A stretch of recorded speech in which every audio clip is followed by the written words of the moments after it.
Hello and welcome to Noble Mind. Noble Mind is a podcast exploring mindfulness, meditation, and psychology. Before we get started, I want to invite you to come to Unwind, a free drop-in practice session that I'm leading each week on Zoom. It lasts about 30 minutes and just long enough, hopefully, to fit between all your other tasks and to-dos. Each week, I give a brief science-backed tip to help with stress management or well-being enhancement. Then we spend about 15 minutes in a guided relaxation, meditation, or contemplation practice. Lastly, we end with a few minutes for discussion and personal connection. I encourage people to make the session work for themselves, so if you prefer to call in or keep your camera off, that is just fine. You can get more details and sign up to get the Zoom link and call-in information at drkateking.com/unwind. Hope to see you there. Hello, I'm Alex Gokcho. And I'm Dr. Kate King. In this episode, we talk to Nick Olendzki about mindfulness, hypnotherapy, and cultivating states of consciousness that can facilitate healing and habit change. Dr. Nicholas Olendzki is a psychotherapist specializing in mindfulness, integrative psychotherapy, and hypnotherapy. He is a co-author of Mindful Hypnotherapy, The Basics for Clinical Practice. He is currently engaged in clinical practice at the University of Massachusetts, Dartmouth. You can get this episode's show notes at noblemindpodcast.com and follow us on social media at noblemindpodcast. We hope you enjoy the show. Welcome, Nick. Would you tell our listeners a little bit about yourself and your work? Yeah, absolutely. So my name is Nick Olendzki. I'm a clinical psychologist, and I work currently at the UMass Dartmouth Counseling Center. I'm also the co-author of the book Mindful Hypnotherapy, The Basics for Clinical Practice. So I've done a little bit of research, but my real kind of passion and focus is clinical work. And what is your understanding of mindfulness, and how did you develop an interest in mindfulness itself, personally and professionally? Yeah, well, that's been a bit of a journey. I would define mindfulness as a kind of open curiosity about present moment experiences, whether that's mental or physical or emotional, whatever's coming up and arising in an experience, having an attitude towards that of non-judgmentalness. And my own journey in mindfulness was a bit of a unique one. My father, Andrew Olendzki, is a world-renowned scholar of Buddhist studies. So he was the first director of the Insight Meditation Society, IMS in Barrie, and had a very big part in co-founding the Barrie Center for Buddhist Studies and is currently a professor at Lesley. So I kind of from the beginning had some wonderful mentorship and teaching around mindfulness and Buddhism and those kinds of practices. So it's not that I have always taken it very seriously in my life. From age 5, I was meditating, none of that. I just had a very early introduction to those concepts and a lot of, the conversation around the dinner table. I had this kind of curiosity about the world and got the Buddhist perspective on some of the questions that I had, just as a kid. And that always struck me as fascinating. So it sparked a very early interest. And so, I did get some meditation in, even as a child, but, then started taking it more seriously when I got to later high school and then college. So does that mean your teenage rebellion was like anti-mindfulness? Or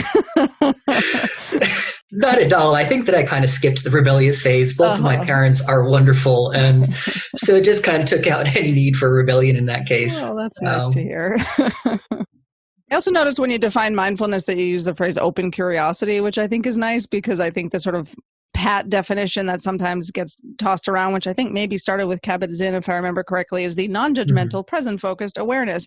And I know that most people, when they hear that, whatever pushback I get on it is like, non-judgmental, what? Like, that's that word is loaded. Yeah, well, that's why I, sometimes do include non-judgmental awareness in the definition. But the reason that I tend not to start with that is because it can be misconstrued. What do you mean non-judgmental? Does that mean that you just kind of accept the injustices that are going on in the world? Does that mean that you just don't get out of a really unhealthy situation? And I don't think that it means any of those things. For me, it's more a matter of not trying to deny the present moment, not trying to ignore or shut out the experiences that you are having, even if you're working towards change for the future to hopefully move towards a space where you're thriving in life and really doing the things that are good for you and the people around you and finding this harmony with others, that it's not denying that you are in pain if you're in pain right now. In the book you co-wrote, I was struck by this passage. It says, lack of understanding of non-judgmental awareness can dilute the impact of mindfulness practice and delay its clinical utility. Absolutely. I think that really getting the most out of any mindfulness-based intervention and getting the most out of mindful hypnotherapy will really be predicated upon understanding the depth of mindfulness. When we talk about using mindfulness and hypnotherapy together and using hypnotherapy to understand mindfulness more quickly, we're not just saying, more quickly for the shallow understanding of mindfulness. Mm-hmm. We're really talking about using hypnosis and hypnotherapy to get at a deep understanding of what mindfulness is. And if the clinician themselves doesn't really understand things like non-judgmental awareness or things like what it means to be open towards experiences and the state of focus of mind, then that clinician isn't going to be able to pass that along to the client very well. And to the extent that the client misunderstands what it means to be mindful, they aren't really going to get the benefits of that. So then what would non-judgmental awareness be like for, let's say, a person experiencing sexism or racism, and they feel very upset, they feel aversion in relation to their experiences and reactivity. So how would they be non-judgmental about it?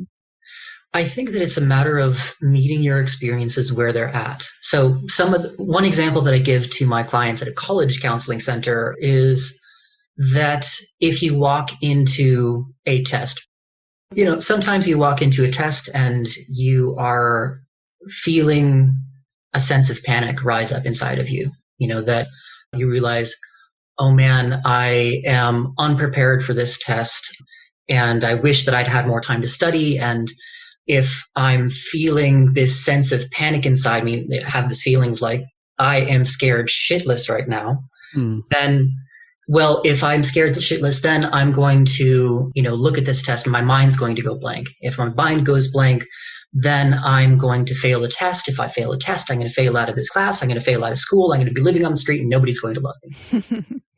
I'm doomed. I'm doomed. Yes. So there's this panic that builds on top of itself because you're trying to resist the panic, but in that moment, you probably can't. And so I think that non-judgmental awareness in that kind of a circumstance is something akin to, oh man, I am scared shitless right now. Okay. It doesn't mean that I like it. It doesn't mean that I'm trying to kid myself about how uncomfortable that feels. It's just a matter of accepting it as it is without an elaboration on top of that. And I think that in the context of things like social justice or experiencing sexism or racism or other kinds of difficult experiences in life, it's not a matter of saying that the sexism or the racism is okay. It's a matter of acknowledging what it is, acknowledging how it feels, understanding and experiencing all the feelings that go along with that, and moving forward with what you're going to do to address it and how you're going to take care of yourself within this. So it's a matter of seeing what we can do to short circuit the elaborative process on top of the feelings, the reaction to the feelings that makes the feelings themselves so much worse sometimes. So it's okay for, let's say, outrage to arise, but it's good to be careful about getting on the train and feeding it?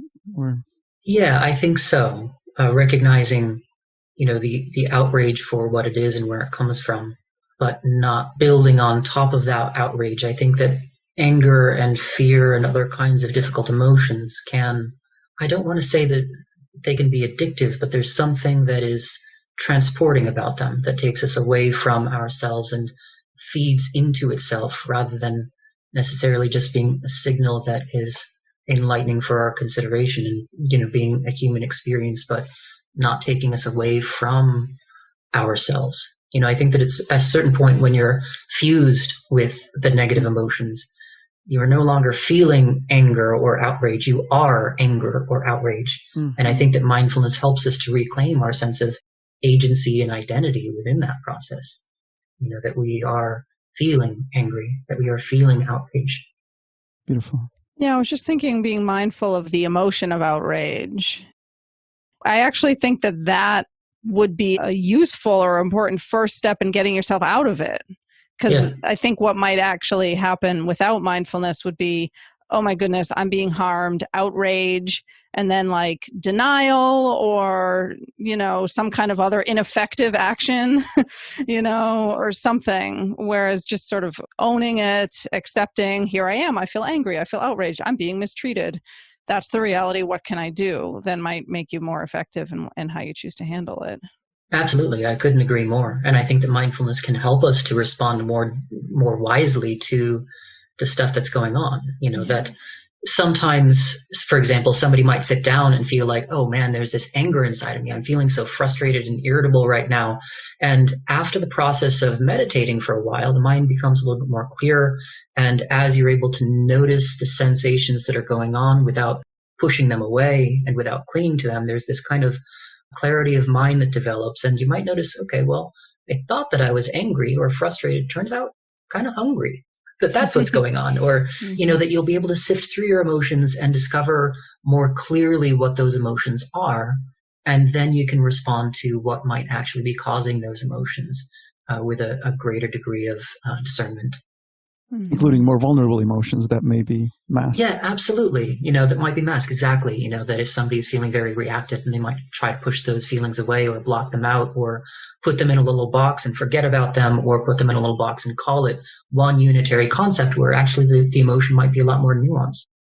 We know you're interested in hypnotherapy. You've written this book and done some research. I wonder if we could just sort of step back and maybe give our audience a general sense of what hypnotherapy even is, because I think there's a lot of misunderstandings about it, how it's portrayed in the media, and just kind of maybe give us the bird's eye view there on what it's all about these days.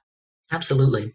I'm going to do something a little bit unusual and start with what hypnosis isn't, because I think that that's important to grasp the overall concept here. So hypnosis is not mind control. It is not clucking like a chicken on stage and making a fool of yourself. That's a separate entity, which we can talk about or not today. It's not sleep. You are conscious the entire time. Sometimes sleep is used as a metaphor in hypnosis, but it is a conscious waking experience. And at least in the context of clinical practice, it's not a mystical experience. It's just a psychological phenomenon. So with that out of the way, we can say that hypnosis is a state of consciousness involving focused attention and reduced peripheral awareness, accompanied by an enhanced capacity for response to suggestion. So in a hypnotic state, someone is going to be typically a little bit more able to experience things in a way that they might not have been able to experience them before, and in some cases gain control over their experiences in a way that they hadn't had control of before.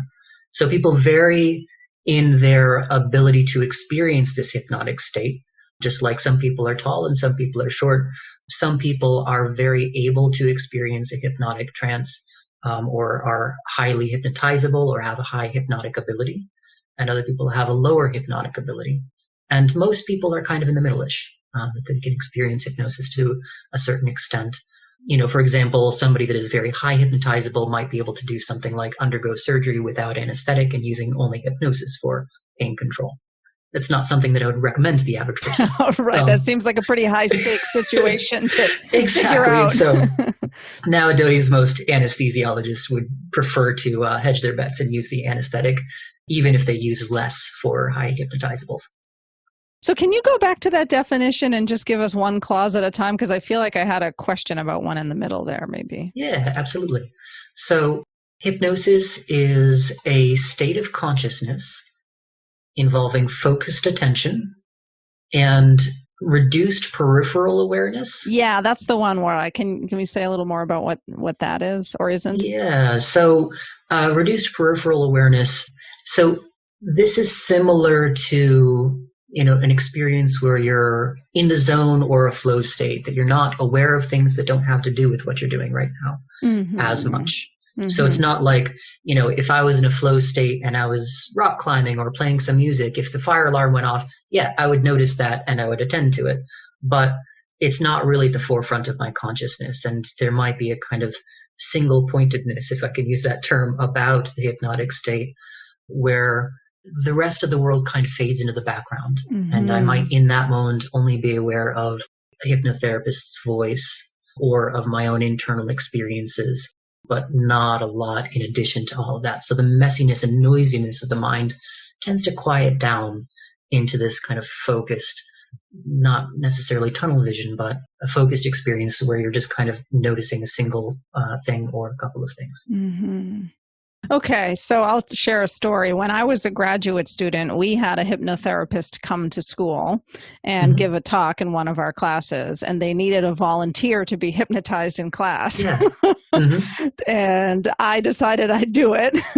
So they got me up in front of the class, and they did basically the thing that's in your book, the test to see how hypnotizable you are. I don't know what the final outcome was, but I do know that I experienced the hypnotic state. So I definitely was suggestible to some degree. Yeah. And as you describe that, I'm remembering that. I can actually remember the experience pretty vividly, and right. I'm remembering that there, in spite of having 20 students in the classroom looking at me, like they really drifted away in terms of the awareness of them being there. It really was much more my inner experience and the voice of the person who was doing the practice. So that's helpful. Right. And that's precisely what people tend to describe as this, sense of, not being aware of the outside world. Yeah. It kind of blurs out. Yeah. Yeah, exactly. And I should also mention, this is backtracking a little bit, but, when I was talking about what hypnosis isn't, an important part of that, well, it's not mind control, is that you won't do anything under hypnosis that you don't want to do. You still have free won't in addition to free will. And so it will enable somebody that is experiencing hypnosis to experience the world in a different way if that's to their liking. But it's something that, if somebody is very highly hypnotizable or has high hypnotic ability and doesn't want to be hypnotized, then they won't be. It's as simple as, no, not going to go there right now, even if somebody is doing a hypnotic induction with them. When you described hypnosis, I was also reminded of sort of mass hypnotic phenomena, like a populist politician whipping people into a frenzy almost. So any comments on that? My impression is that when we talk about mass hypnotic phenomenon like that, it might have more to do with suggestibility than with hypnosis proper.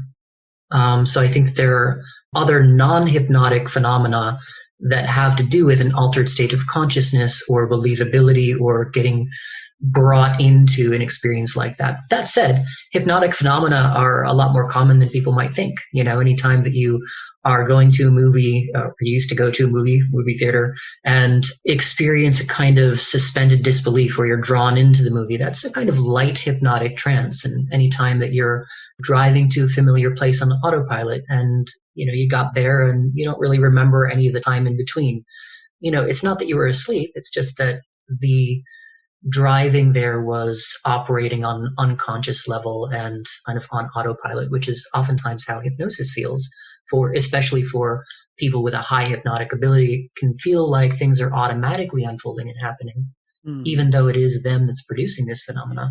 It is there's a feeling of automaticity to things.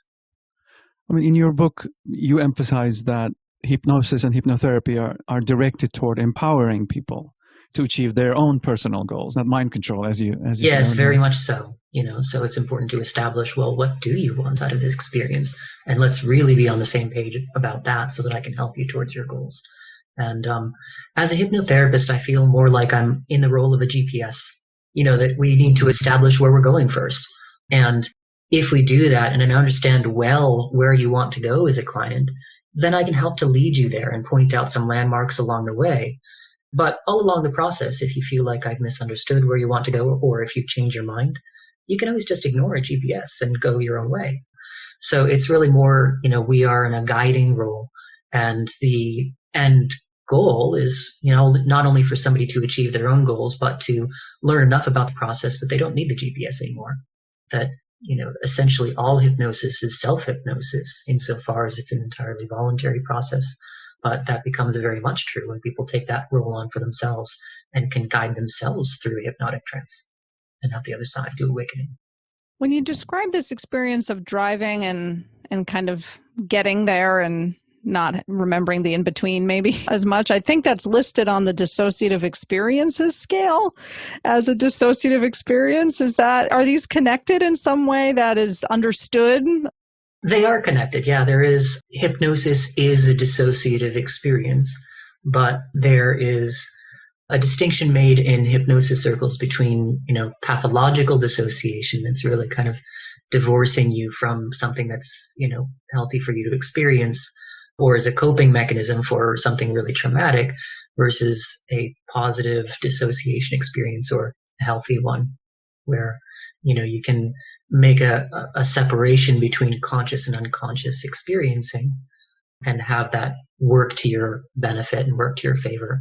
Whereas in the depth of a hypnotic trance, you might be more of the unconscious mind that you have access to, and that the conscious mind can interfere or get in the way of that. So it can be split off and both can run parallel for a while before they're put back together. In the reference list of your article, they quote Seymour Epstein's work about two cognitive systems, one more deliberative, one more emotional. Absolutely. So I think that's a wonderful theory about this kind of cognitive versus experiential self. And that's very much at work in hypnosis, that, the degree to which we access either system probably depends somewhat upon someone's hypnotic ability. Where if somebody is very low on the hypnotic ability scale, you can still use hypnotherapy with them. It's just going to be much more a matter of them understanding and imagining vividly, what it is that you're describing. And, they are kind of going into a bit of the experiential self during that time. But with somebody that is in the mid to upper range of that hypnotic ability, they're probably going to be accessing more of that experiential self that operates according to things like metaphor and processes holistically versus kind of step-by-step logically.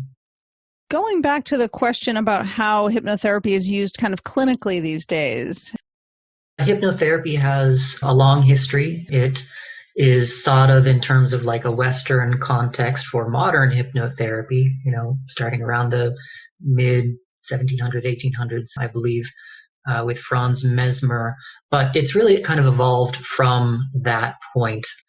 And in a modern context, it is used in conjunction with other kinds of psychotherapeutic approaches. So you wouldn't just use hypnotherapy, you'd use hypnotherapy as a vehicle for CBT, for example. And in that modern context, it's used to treat a number of conditions ranging from pain and anxiety to all kinds of behavioral change. One of the really promising applications is for menopausal hot flashes, which you might ask my colleague, Dr. Gary Elkins, about, because he's really pioneered this work. And the results are comparable to hormone replacement therapy, which obviously has a lot of negative side effects, reasons that you wouldn't want to do that as a first line of treatment if you can avoid it. And here we have a safe and really effective treatment for menopausal hot flashes, where people were experiencing during the study or at the conclusion of the study were about 70% fewer hot flashes. And at 3-month follow-up, I believe that went up to 85% or so. So not only were the gains maintained, but they were improved as time went on. So it's really kind of a promising intervention, but has deservedly gotten some bad press in the past. There have been critical junctures during history where Franz Mesmer was talking about, this animal magnetism, and it turns out that was not at all what was going on. And as recently as the 80s, we went through, the so-called satanic panic, and, hypnotherapy or hypnotism was really kind of at the heart of some of the false memory acquisition that people were experiencing during that time. It was tearing families apart. And so there have been a few stumbling blocks, if we can call them that, along the history of hypnotherapeutic treatment. And so I think that's part of why hypnosis isn't as popular today as it has been at various points in the past, despite having some really great empirical research behind it that supports its efficacy. That's fascinating. I mean, one question I have is, how is hypnotherapy different from, let's say, some guided meditation practices? Yeah, I wish that I had a very clear-cut answer for you, but the truth is that a lot depends on one's definitions of hypnosis, of mindfulness, and of where you're looking for these guided meditations and guided hypnotherapy sessions. If you do a common search on YouTube for, mindfulness meditation, guided meditation, that kind of a thing, you'll get some results that are very clearly in line with our common understanding of what mindfulness is, and other scripts that are very clearly relaxation or guided imagery and don't have much to do with this mindfulness that we had talked about in the beginning. So hypnotherapy, I think, is the same way that you might find, you can probably Google or search on YouTube for a hypnotic induction and find something, and that might be a very high quality thing done by a trained hypnotherapist, and it might not be. The other thing that I would say is that, when you go to a trained hypnotherapist versus just finding something online, that hypnotherapist will be able to personalize the experience in a way that will probably make hypnotherapy more powerful for you, regardless of your hypnotic ability, that you'll experience the upper end of the spectrum of what you're able to experience kind of innately.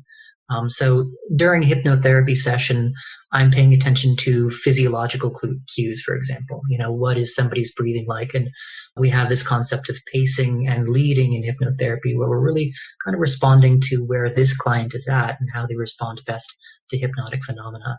In addition to personalizing the hypnotic induction, not only to experience the general phenomena that you're looking for and make the deeper changes that you're looking for out of therapy, but personalize the imagery such that it connects to you personally. Maybe there's a place that you used to go as a child that was really relaxing and helps you to feel at peace and safe. And if we can integrate that into the hypnotic induction, that's going to make the whole experience much more powerful for you.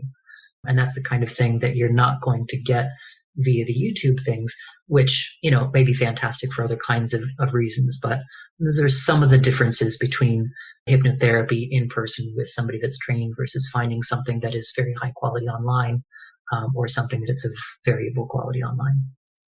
Now, mindfulness and hypnosis are both special ways of paying attention to one's experiences. What are some similarities and differences? Yeah. The similarities are the state of focused attention. That is the beginning of both definitions, is that, you're very focused usually on the present moment in both cases. Both usually involve relaxing into the experience or have relaxation as a side effect, but it's not necessary to either definition. You can be mindful of an experience that's very stressful and difficult.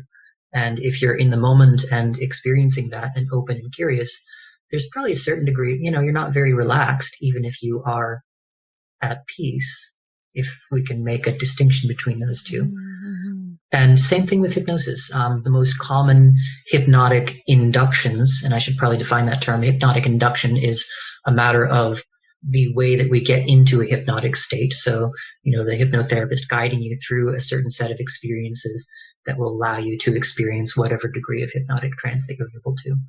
So when we think about hypnosis, we're usually talking about a hypnotic induction and what happens there. So in any case, hypnotic inductions that are usually used, have to do with relaxing kinds of experiences, but it's not absolutely necessary. There are active alert hypnosis inductions where people can be running, on a treadmill or something like that and experience a kind of trance state. So in terms of similarities, we had diverged, and I had been talking about this focused attention that seems to be common to both. Generally speaking, one is aware of one's own kind of experiences as they're unfolding in both cases. Hypnotherapy is a bit different from mindfulness insofar as it's really kind of a delivery vehicle. It's not the message itself. Whereas mindfulness is wrapped up in a lot of concepts. It's an experience, but it's one that has content in and of itself, whereas hypnosis is more like the capsule that contains the medicine. So it's an effective way of getting things into the mind and body. It doesn't really carry a message itself. If that and the makes message sense. is whatever the message might be would be those chosen suggestions, statements, things like that you would create with your hypnotherapist. Yeah, exactly. So hypnotherapy can be a capsule or a messenger for CBT suggestions. It can be, or the more specific suggestions that you give during hypnotic induction. Could you give some examples of that? I think that would be helpful and interesting. Yeah, so if we're using hypnotherapy for pain, then it might involve suggestions for relaxation and certain kinds of experiences that begin to arise, such as a feeling of floating or sinking or a pleasant heaviness to the body. And as hypnosis progresses, we get to, a state of mind where somebody is going to be more receptive to suggestions and able to respond to those suggestions. And I would emphasize that second part, that they're able to respond if they so choose. So if we're doing hypnosis for pain, then I might give suggestions for, and before you might see a dial, like the dial on a radio, and that dial, is labeled pain. And you might notice where that dial is right now, whether it's turned up to 10 or an 8 or a 5. And if you so choose, you could reach out and touch that dial and feel it under your fingers and just turn that down to maybe a 2 so that the pain is still there. It can give you a message if it needs to and break through, whatever this suggestion is. But it's not overpowering in the same way that it was. And for somebody that has a high hypnotic ability, they'd be able to turn that dial down in their mind and actually have the experience of feeling less pain. And I used to use this sometimes in a physical rehab hospital where people have, recovering from terrible car wrecks and strokes and things of that nature. And sometimes the results were very remarkable, that somebody with shattered spine and hip and leg and, multiple fractures experiencing excruciating pain was able to, dial this down to a pretty manageable level. And, that was just very meaningful to witness and to bear witness to, that, people have really incredible abilities inside of them to affect their own experience, to affect their own healing. And so that goes back to my idea of kind of being a GPS, is that really not the person that is directing this change, just kind of making suggestions. And it's the power within somebody else's mind that allows them to experience this. Could you give another example of something maybe related to more of a cognitive behavioral intervention that might be supported by hypnotherapy if you're maybe helping someone with anxiety or depression or low self-esteem or something?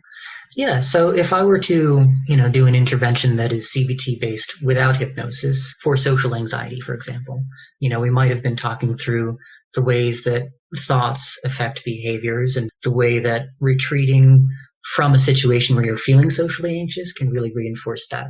And so we might be at the phase of therapy where we're talking about really challenging yourself with some exposure exercises and going to a party, for example, where you might only know a few people and actually engage with people.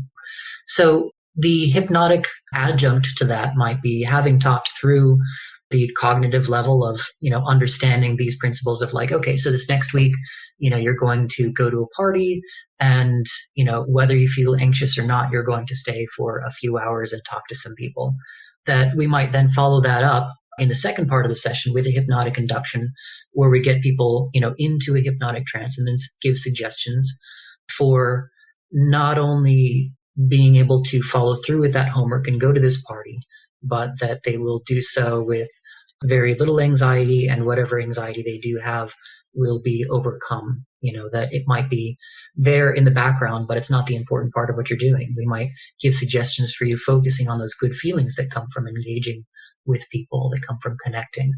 So this gets into another concept in hypnosis of a post-hypnotic suggestion, that there are certain things that we experience during hypnosis, and we might give suggestions for what's going on right now in the hypnotic trance. But it's also very common to include suggestions for what you might experience after the hypnotic trance comes to an end, after hypnotherapy or hypnosis comes to an end.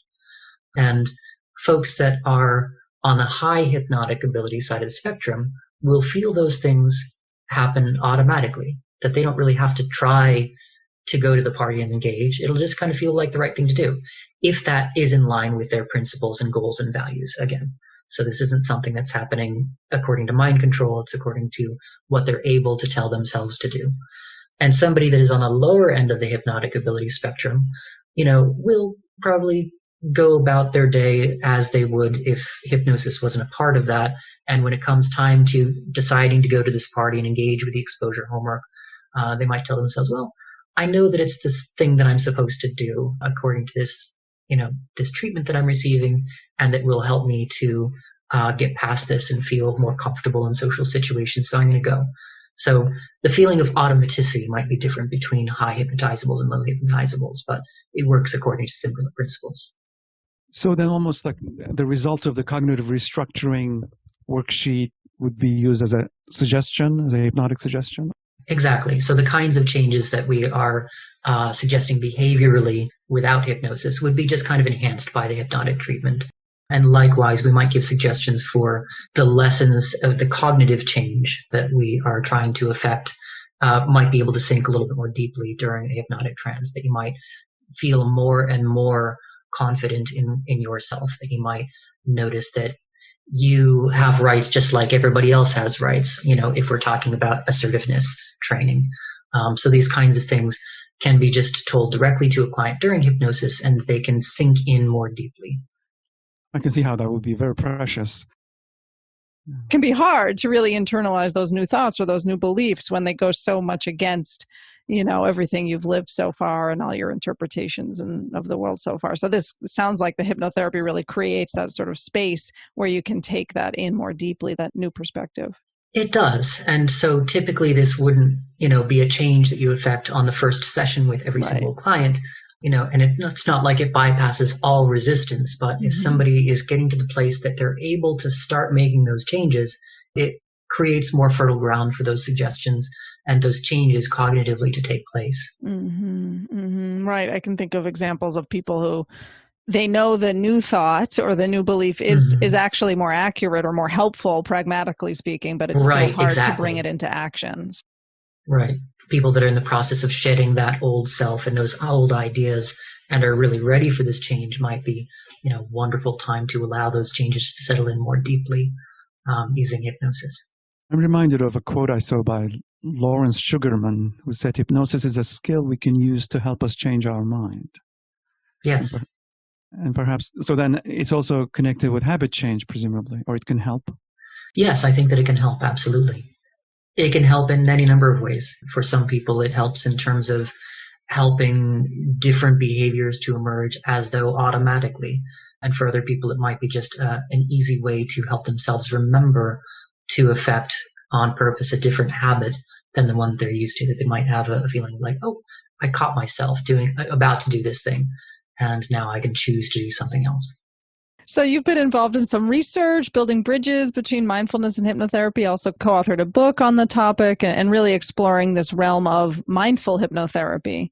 Could you share a little bit about what that treatment is, how those interventions, mindfulness and hypnotherapy intersect, or a little bit about your research, whichever direction you want to go with that? Yeah, absolutely. So the thought that mindfulness and hypnotherapy might be good synergistically together is not a new thought. It's not something that Gary or I invented. But for a very long time, it has remained at the theoretical level in terms of how these two might fit together, or it's been probably practiced by many clinicians that haven't published their results. And so we were very interested in, okay, first of all, can we come up with a protocol that is repeatable, that is something that can guide clinicians through and be a clear roadmap through this mindful hypnotherapy thing? And second of all, can we get some actual data on how this works? It could be that it feels like a great idea and people think that it's a great idea, but actually the results fall flat. And that's not what we found, but we'll get there. So we created this particular intervention that is 8 weeks in its original formulation. There's nothing magic about that number, though. So it could be that individual clinicians, will choose to make that longer or shorter, or that future iterations will change that. But we've got 8 sessions that really build on top of one another. That the first session, for example, is really kind of building the foundation for mindfulness by focusing on the present moment. And there are so many sayings in our society about like stop and smell the roses or seize the moment. And we all realize, I think at an instinctual level, that being present is a healthy and a good thing to do every once in a while. But most of us spend almost our entire lives in our head. ruminating on the past, or thinking about the future and planning, or just the world of ideas that were in our imagination, or thinking about something. I've heard it said that we only pay enough attention to the present moment to avoid bumping into the furniture. And I think that that's pretty true. I can speak for myself that, that is something that I've experienced. We start there, just be present. And from there, we build, each session kind of focuses on a different facet of mindfulness or of hypnosis. So we go from there to this non-judgmental or openly curious awareness of our five senses. And even that is revelatory for some people, because we're not just asking them to focus on the pleasant experiences physically. We're not even just asking them to focus on the pleasant experiences and the neutral ones that are boring and we usually don't want to pay attention to them. We're not only asking that, but asking people to pay attention to the unpleasant physical experiences. If your nose itches, what does that itch feel like? Does it feel like a tingling sensation or a warmth or a coolness or a pain or a numbness? Like, what is an itch? And you might try this for yourself and discover, well, the more that you pay attention with that open curiosity, the more at peace you are with the situation. That it's not something that causes you as much distress, even though you still feel it. Or for some people, the itch goes away. That's fine too. Just like it's okay during mindfulness if your anxiety melts away and you're feeling peaceful and relaxed. That's fine. It's not the main point, but it's a wonderful side effect. So we focus on really instilling this deep understanding of what it means to be mindful of your five physical senses in session 2. And then we build upon that with doing the same thing with thoughts and emotions. So can you be mindful and open and curious when you're feeling joyful, when you're feeling love, when you're feeling scared, when you're feeling angry? And that's a high bar. That's really difficult, and usually something that people spend years trying to get to that place. So it is an accelerated learning program, but if we lay the foundation with mindfulness of the five senses, and if that's starting to click after a week of intensive home practice, in addition to this in-session practice, then that can be a wonderful scaffold for mindfulness with thoughts and emotions, because it's the same skill of this open curiosity. You're just applying it to a new domain. So in session 4, we take a break from the mindfulness stuff, at least kind of going at that quite so aggressively, and teach people how to hypnotize themselves and teach them how to personalize that process for themselves in the home practice so that that can become more and more effective for them. And then in session 5, my experience is that this is kind of a turning point in therapy, that if someone has been practicing very regularly with the mindful hypnotherapy, that they're really starting to get mindfulness at a deeper level. And the repetition, the practice, the experiences of mindful hypnotherapy are allowing that to settle into the experiential self and express itself in all kinds of interesting ways. That right when we start, therapy for the first time, sometimes people will come in soaked from a rainstorm saying, man, this day's ruined. I hate that I'm totally wet right now. And, this is awful. And, we'll see how the rest of the day goes. But, my life's pretty much ruined. I exaggerate perhaps, but only a little bit. And then around session 5, you get people coming in with a different kind of experience saying, well, okay, yeah, I'm soaked from the rainstorm. It was kind of interesting and weird. I never noticed, before the feeling of the individual droplets on my skin. It's like, it's cold, and I notice like how deeply that cold sinks in and where I feel cold and where I feel warm. Interesting. Yeah, my clothes are soaked, but my day's not ruined. I'm feeling happy, I'm feeling, content, despite the situation. I'm uncomfortable, but that's okay. Or I'm uncomfortable, but after this session, I'm going to go and, change into something warm. And there's a feeling of peace that's beginning to emerge despite circumstances, that I think calls back to the original intent behind mindfulness that comes from Buddhist practices, is this idea of reducing suffering on an emotional level, even though physical suffering still exists, and feeling at peace even when the mind is tumultuous or a difficult place, that you're not adding to that battle, that you're not fighting or warring with yourself. And so this is an excellent time, I think, in session 5 to address compassion and self-compassion.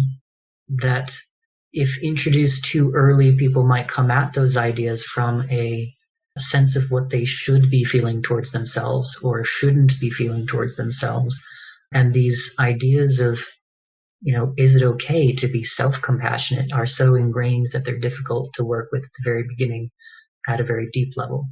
But having made this kind of mindful progress and experiencing less reactivity, clients, I think, are able to approach this idea of what it means to love yourself and what it means to feel love and compassion towards others at a deeper level. And I like to give my clients daily homework around this time and say, every day I'd like to ask yourself this question. If I truly and deeply loved myself in this moment, what gift would I give myself that's within my power to give? And that's not a foregone conclusion, what that thing is. Would that be part of would that be part of a suggestion in the hypnosis, or would that just be something you'd ask? I think that it could certainly be integrated into hypnosis. It's something that I tend to ask beforehand, but it's something that you could ask in the moment too in hypnosis. There's no reason that you couldn't. And I think that could be a very useful and deep thing to experience. And it's something that you could give as a post-hypnotic suggestion. Say, well, this week you'll tune in with yourself on a regular basis and see what you can give yourself that will help you to thrive. And so, like I said, this isn't a foregone conclusion what kind of a gift of love is, because on one day it might be sleeping in for an extra hour instead of getting up and exercising because you've been working yourself to the bone and you really do need the rest. On a different day, it might be a matter of getting up early despite feeling sleepy and wanting to sleep in, because you know that for the rest of the day you'll feel really wonderful physically and emotionally and mentally. And so even in the midst of the unpleasantness of getting up an hour early to go exercise, that can be a gift of love because of the effect that that produces for yourself.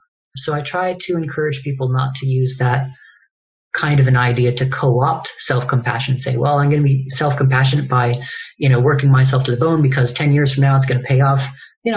Sure, maybe, but see if you can really get in touch with what it means to love yourself. And I think that after this initial work with the mindfulness forming the foundation, that can be a wonderful time to broach that topic and allow that to sink in. And earlier we talked about this kind of discerning at a fine level what's going on in the present moment that comes from mindfulness and from mindful hypnotherapy.